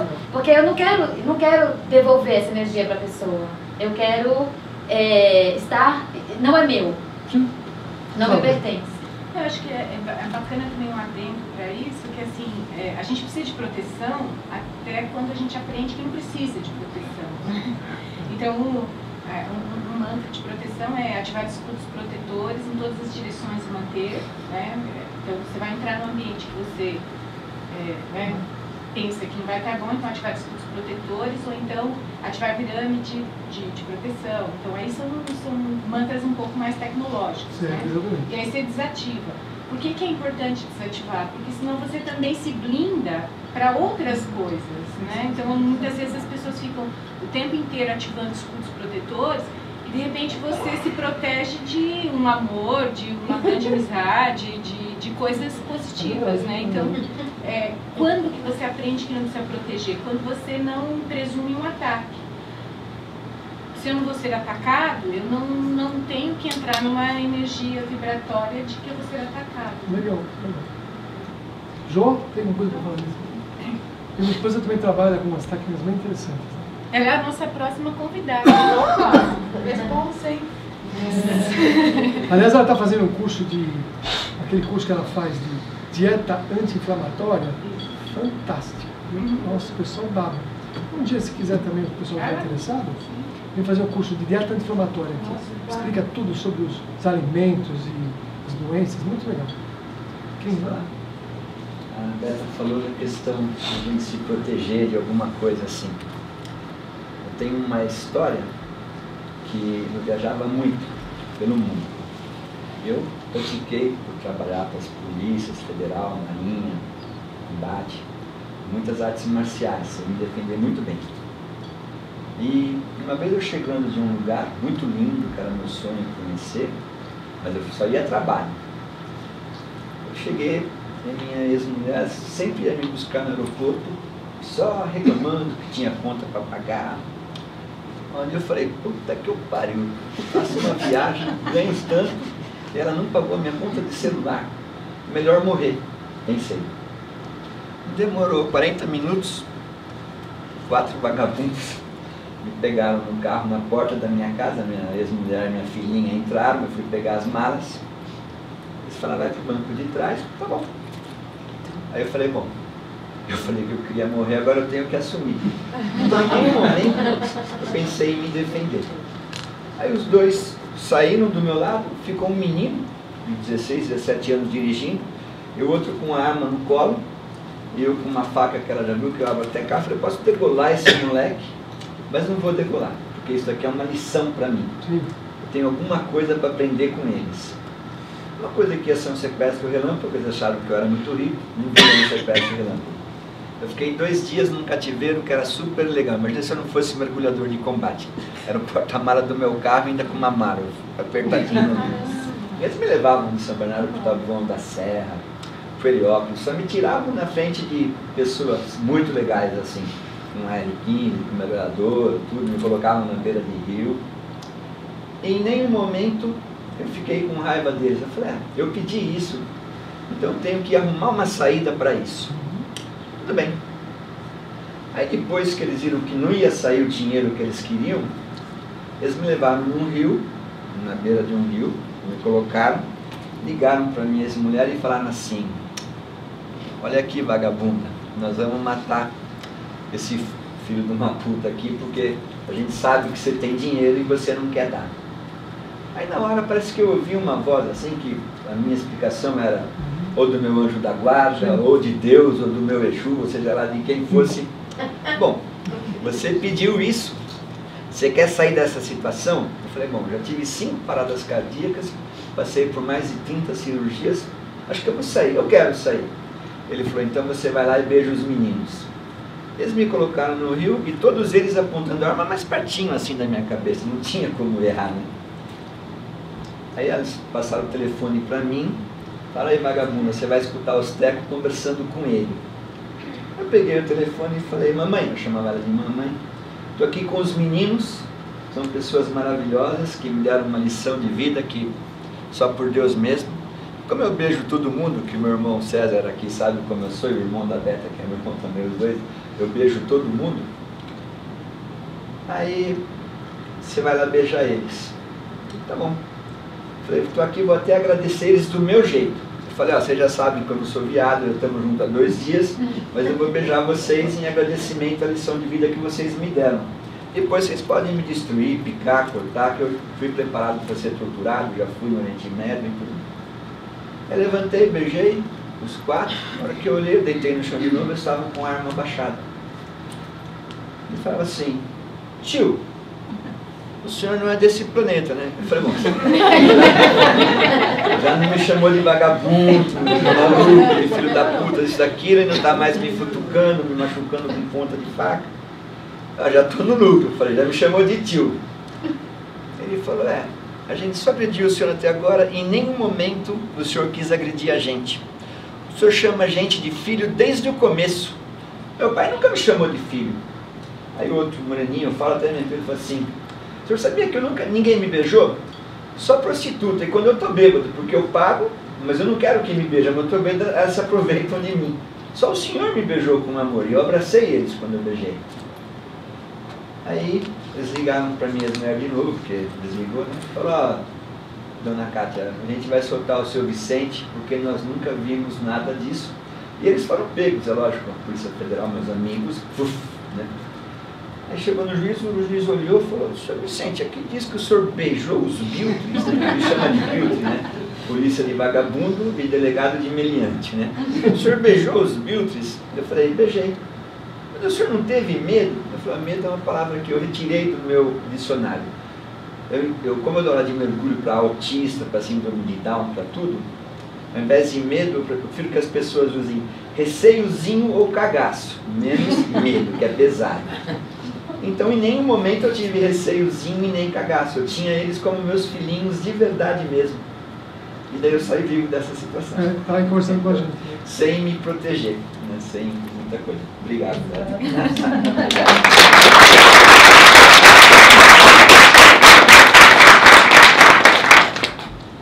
Será que alguém conseguiria fazer o que ele fez? Eu tenho uma pergunta. Quando você fez aquilo, tá vendo até agora? Eu queria saber por quê. É emocional. Não, hoje em dia, sim, um dos problemas que dá muita dor é porque as mulheres tomam banho. A mulher que toma banho tem problema de tireoide. E a tireoide dá dor. Nós que tomam banho. Vocês tomam banho todo dia? Hoje nós temos uma epidemia de distúrbio da tireoide. É verdade. Por hipofunção, às vezes não é doença da tireoide, ela não está funcionando direito por causa do excesso de cloro.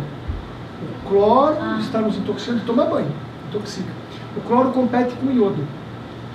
Então, sem iodo, a tireoide não trabalha, porque está entrando cloro no lugar. Então, até faz o hormônio, mas ele não funciona, digamos assim. E aí você fica muito dolorida, inchada, lenta, pode ficar deprimida, pode ter um monte de coisa. Tá? Então, uma dor articular, a primeira coisa que eu penso é a tireoide e a questão da alimentação. Tirar o leite, o glúten e o açúcar, melhora 80% a dor. 80%. Não, você toma banho normal e repõe iodo. Vocês já viram o que era? Repõe iodo. Eu tenho uma pergunta sobre o leite. Só para... Você entendeu? Eu entendi. Como faz para repor o iodo? 2 gotinhas por dia, solução de Lugol, minha esposa faz, se quiser depois pegar o... É farmacêutica, né? Então eu tenho... Não, mas farmácia de manipulação sem conta, tá? Farmácia de manipulação, solução de Lugol. Eu também. Então, tem que tomar de todo mundo. Tem que tomar sempre. Não, quantos anos você tem? 48. 48, 30 anos. Você toma 30 anos, para uma semana e mais 30 anos. Eu acho que na média do resto da vida eu ando. De 30 a 30 anos, uma pausa de uma semana. Mas o resto da vida, não. Eu acho que tem que fazer assim. Olha só, eu aprendi que o leite, quando ele passa por um processo de Pasteurização? fermentação, ele pode ser ingerido, é verdade ou não? Tipo, então, iogurte, que quando eu você li, faz em casa. Eu li um livro que eu ganhei de uma filósofa, chama Galactolatria. Depois que eu li esse livro, nem queijo eu estou comendo mais. Porque Não, eu me apavorei. O queijo eu não comi. É porque eu também vou numa pessoa chamada Sandra Freitas, que ela é uma cientista também, que trabalha meio como esse seu amigo aí. Ela também já foi para a NASA e tal. Legal. E ela é química de formação, depois ela foi para a física quântica e tal, e ela trata com comida. Legal. E aí ela falou isso, assim, se você corta o leite, não deixa uma corta, talha o leite em casa, porque aí você tem garantia que ele não recebeu nenhuma outra química adicional, né, do iogurte comprado, então você não pode confiar. ele pode ser consumido. Aí eu tenho essa, porque assim, tem gente que fala que a questão é na proteína, a questão da proteína ou no açúcar? Ó, o leite. Na lactose. Então, o leite, a lactose é um açúcar. Tem vários outros que não são digeríveis. A caseína é uma proteína, tem várias outras, eles nem conhecem. O leite vem com o pus da teta da vaca, antibiótico que dão na vaca, hormônio de crescimento cancerígeno. A vaca fica fechada num cubículo que não consegue deitar. A machucada, aquela teta grande com hormônio direto, laminite, que fica como se fosse uma engravada, porque está no cimento. É tortura. Nasce o filhote dela, ela não vê. Leva o vitelo para um lugar para ficar enclausurado, 4 meses comendo um pouquinho para ficar anêmico. Os que sobrevivem têm a carne macia. Então, eu prefiro não comer isso. Entendeu? Depois pasteuriza. Quando você pasteuriza, você mata as enzimas. A única coisa que podia ajudar no leite era as enzimas. Você matou com a pasteurização. Então, assim, o que ela coloca ali, para o homem, para a natureza, o pior efeito estufa que a gente tem são dos gases dos animais. O que mais fura a camada de ozônio. 1 litro de leite dá 20 kg de estrume. Pô, é tortura. Por um líquido que não serve para nada, por que eu vou tomar? Mas a caseína se transforma em caseomorfina. A caseomorfina é parente da morfina. As pessoas não gostam de leite, elas estão viciadas, adictas. Então eu digo, quando você for para o Papai do Céu, você vai chegar lá tremendo, pedindo leite, porque você está viciado, junto com a filha dos cocainômanos, dos alcoólatras e dos tabagistas. Não? Então eu já prefiro, todo mundo que tira o leite, eu faço um desafio, fica 1 mês sem tomar leite. Depois de 1 mês, pega um sábado, um domingo, faz um copão do Todd, sabe aqueles bem copão? Toma inteirinho, perto do hospital. Porque você fica 1 mês sem tomar leite, você toma um leite, você vai parar no hospital. O corpo dá uma reação violenta. Eu não tomo. Eu não encontro motivos. Mas ó, eu sou um pesquisador, batata, tomate, berinjela, leite, um monte de coisa. E eu sobrevivi. Porque assim, quando ela falou, eu falei, não, eu como de vez em quando, mas assim, não é, né? O leite de soja ele é transgênico e é muito hormônio feminino. Então homem, já cortei, né? Não vale a pena. E a soja também está contaminada. Tá. Soja não. Nós fazemos em casa, né? Nós compramos uma máquina de leite vegetal. Não sei se ouviram falar. Vocês acham? Máquina de leite vegetal. Aí você põe lá toda noite, eu ponho um copinho assim de amêndoas, um copinho assim de coco ralado, ponho água, de manhã eu vou lá, aperto o botão, em meia hora está um leite de amêndoas delicioso. Aí eu faço meu cacau orgânico com leite, com açúcar de coco. Aí nós fazemos a nossa tapioca com ricota de amêndoas, né? Meio abacate. Esse é o nosso cafezinho da manhã. Todo dia. Leite de amêndoas. Máquina de leite vegetal. Não, mas eu achei num guia. Chama Guia Vegano. Mas vocês podem procurar na internet. Máquina de leite vegetal. Faz sozinho, faz um monte de coisa. A gente está fazendo leite, mas é uma delícia. De amêndoas, de macadâmia, de arroz. Fala. Dentro desse propósito que você está falando, onde que entra hoje, então, o seu trabalho? Então, se alguém vai te procurar, qual que é a intenção dele? Bom, então é o seguinte, como eu trabalho hoje com ortomolecular, tá? Trabalho com medicina do envelhecimento, né? Então a gente percebe hoje em dia que nós estamos doentes, nós estamos desnutridos, intoxicados e muitas vezes deshormonizados, se a gente pode dizer isso, né? Então equilibrando os hormônios, que da maioria das vezes não aparecem nos exames de laboratório, que são problemas sérios, não aparece. O pessoal trata hoje só o laboratório, não trata a pessoa. Então a nossa convicção de aprendizado não é minha, é de um grupo de médicos no mundo todo que fala, trata o paciente, não o exame. Então a gente faz mudança de hábito alimentar, vê o que está faltando em termos de nutrientes, a gente tem umas máquinas que fazem diagnóstico lá, nutrientes, suplementa os nutrientes e vê o que tem de hormônio. E quando tem problema espiritual, manda para a beta, para ver se resolve, senão não tem nada disso. Então a proposta é fazer uma visão holística, né? Uma visão integrada, holística, com toda essa visão. Né? Então algumas pessoas já foram aqui lá, né? Depois a gente troca os pacientes. Né? E Fala um pouco sobre essas máquinas. Então, nós temos... Uma das coisas que é pouco conhecida são os metais tóxicos, metais pesados, né? Alumínio tem excesso na natureza, nós temos todos os estamos intoxicados de alumínio. Só quando ele chega a um patamar muito grande de intoxicação, ele pode dar até Alzheimer. Mercúrio está nos peixes de água doce. E nos amálgamas. O pessoal mais antigo como eu ainda tinha amálgama, né? Quem tem amálgama tem que tirar a amálgama, porque tem mercúrio que você fica triturando e fica absorvendo. Cádmio, para quem fuma ou faz churrasco toda vez. Então tem vários, e aí a gente tem como detectar com o aparelho que na hora mede e saia o resultado dos minerais que estão faltando e dos metais tóxicos.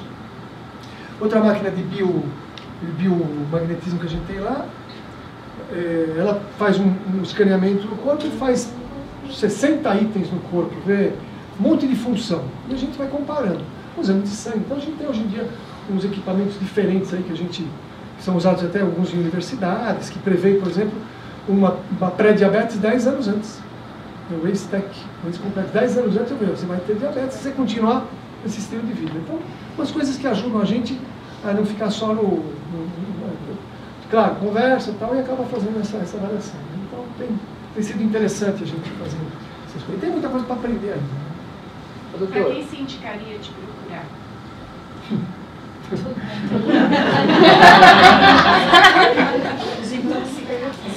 Para quem se sentisse que não está bem.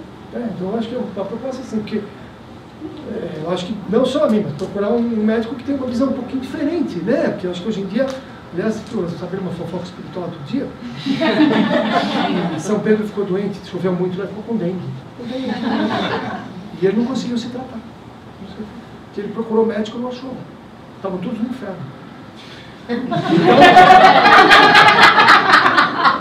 Tem médico aqui? Tem um aqui?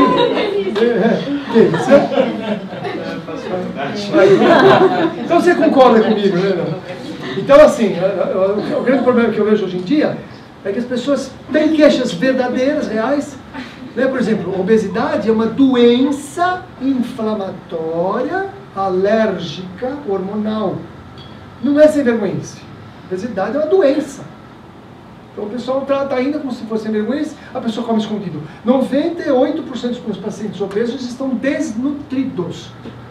Comem menos do que precisa. Porque ainda existe um pensamento equivocado que tem que cortar caloria. Não pode cortar caloria. Caloria é vida. Não pode cortar caloria. Tem que cortar caloria ruim. Mas isso tem que cortar porcaria. Não adianta cortar caloria. Tanto que a gente está vendo que os resultados não funcionam. Tem que fazer uma mudança de hábito alimentar, tem que tirar os alimentos. Minha esposa tem um trabalho de alergia alimentar fantástico.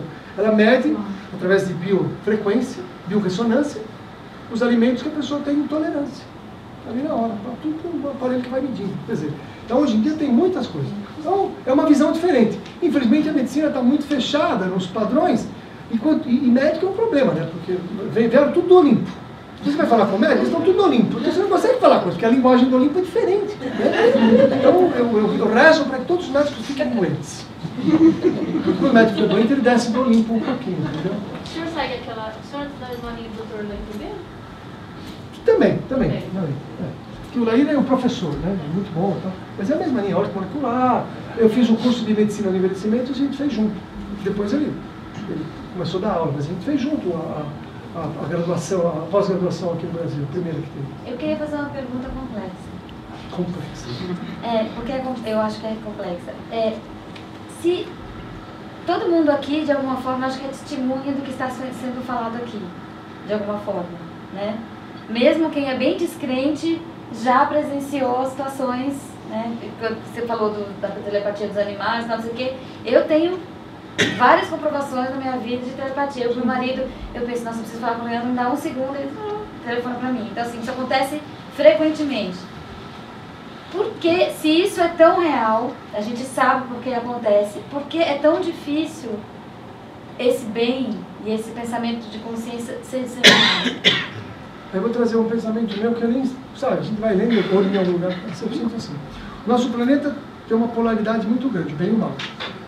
Então eu imagino uma Microsoft do submundo espiritual, uma Microsoft, equipamentos, milhares de cientistas, psicólogos, pessoas que trabalham na mente, em computadores fantásticas para os nossos cérebros, para que a gente não acredite nas coisas, entendeu? Então, assim, o nível de interferência que tem do mal ainda, que predomina no nosso planeta, para que a gente não descubra essas coisas, é muito grande. Então, nós temos essa briga. Só que a história dos 100 macacos, né? Vocês conhecem a história dos 100 macacos, o teste dos 100 macacos. Fizeram um teste numa ilha, numa das ilhas do Havaí, se não me engano, né? Na ilha do Havaí. Jogaram batatas, eles começaram a ver, examinar os macacos, um conhecia aquilo, um ia lá, tentou comer, outro tentou descascar, outro lavou lá, uma macaca foi na frente, sempre as mulheres na frente, foi, lavou lá no rio e descascou, aí ela lavou no mar, e quando todos os macacos pegavam as batatas, lavavam no mar e comiam, eles falaram, legal, quanto tempo durou? Ah, durou 8 dias, legal, 8 dias, legal, vamos para outra ilha, incomunicável. Chegou lá, tinha os macacos também, não tinha batatas. Jogaram as batatas, e imediatamente todos os macacos pegaram as batatas, levaram no mar e comeram. Eles falaram, quem contou para eles?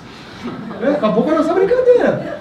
Por quê? Porque depois que um grupo X, que eles chamam de grupo de 100 macacos, uma quantidade X de pessoas conhece uma coisa, aquilo vai naturalmente para o conhecimento geral. Isso acontece com os animais, né? Tem vários fatos. Então a gente acredita que essa briga do bem e do mal está aumentando. Então, eu nunca sei, por exemplo, quando eu vou falar uma coisa para uma pessoa, e aquela vai ser a 100ª que vai mudar a conscientização geral, né? Então, pessoal, as naves estão para chegar aí, não podem ainda, porque por questões políticas do mundo espiritual. Bom, chega uma nave e acabou, né? Chega uma nave aí e fala, nós estamos aqui. Pô, que coisa mais... Eu costumo dizer assim, né? Imaginemos uma universidade, que tem desde do berçário, maternal, depois maternal vem o quê? O prezinho, né? Não tem mais prezinho. Não tem mais prezinho. Não, esse é fundamental 1. Essas coisas, fundamental 1, 2, 3, antigamente era colegial, não sei se é colegial ainda, não, mas médio e tal, aí tem graduação, pós-graduação, depois tem mestrado, pós-mestrado, doutorado, pós-doutorado, tudo bem? Desse tamanho. Aí tem 2 criancinhas brincando aqui no jardim, dentro do bercinho, dizendo assim, só nós existimos aqui, né? Nós sabemos tudo, não tem mais ninguém que sabe como a gente. Eu fico imaginando o pessoal, as professoras olhando, né? As crianças do jardim, achando que elas que são tudo naquilo lá. É o que eu chamo de planeta Terra, né? Nós somos o jardim da infância, do universo, e a gente acha que só existe a gente. Só pode ser criança mesmo, não é possível. Como é que é? Isso é racional, entendeu? E esse aumento, porque o que a gente tem percebido é que não vou chamar de mal, mas que essa frequência mais negativa, ela... Aí que tá. O Dalai Lama falou o contrário. Não, eu queria saber se é uma defesa, quer dizer, essa Microsoft está vendo que ela não está conseguindo mais dar conta. Não vai conseguir. Porque uma coisa que eu gosto de ver é assim, todo mal é supervisionado pelo bem. O mal só acontece o que o bem deixa. Então assim, eu vou passar por uma situação e os meus mentores, amigos espirituais, eles sabem que eu vou passar, eles só vão deixar acontecer aquilo que eu preciso passar. Não existe um mal solto. O mal acha que é solto, não é. Dentro lá. Quando o mal... ali ele poderia ter morrido muito antes. Muito antes. O pessoal estava controlando. Estava controlando porque falou, vamos controlar, eles controlam. Ficaram controlando. Quando ele abaixou, quando ele falou, legal, já aprendi, legal, eles falaram, e agora? Eles foram lá e desligaram os moleques. Mas isso aí, meu amigo, para mim isso aí, quem controla somos nós, né? Então foi simples. É claro, ele aprendeu a lição, falaram que aprendeu. Então não existe um mal solto, na minha opinião. O mal é supervisionado pelo bem. Você diria que o mal é uma ausência, uma ignorância e não uma opção? Exato. O mal, segundo André Luiz, o mal não existe, né? O mal é uma ignorância. Toda pessoa que tem consciência vai... que nem criança, né? Não existe o mal... Não existe o mal como essência. Como essência. Como não existe como sabedoria, espelho. Exato. Não existe a escuridão. A escuridão é a ausência de luz, né? Então não existe escuridão, existe a ausência de luz. Põe luz na boca. E o Dalai Lama fala assim, perguntaram para o Dalai Lama, por que tanta sujeira? Falou, porque tanta luz. Como assim? Você tem uma casa, você tem uma lampadinha lá de 20 watts, você limpa a sua casa e tal, você tira tudo que você vê. Aí vem alguém e põe 100 watts, você vai ver um monte de sujeira. Por que tanta sujeira agora? Porque tanta luz. Nós estamos vendo um momento mais iluminado do planeta.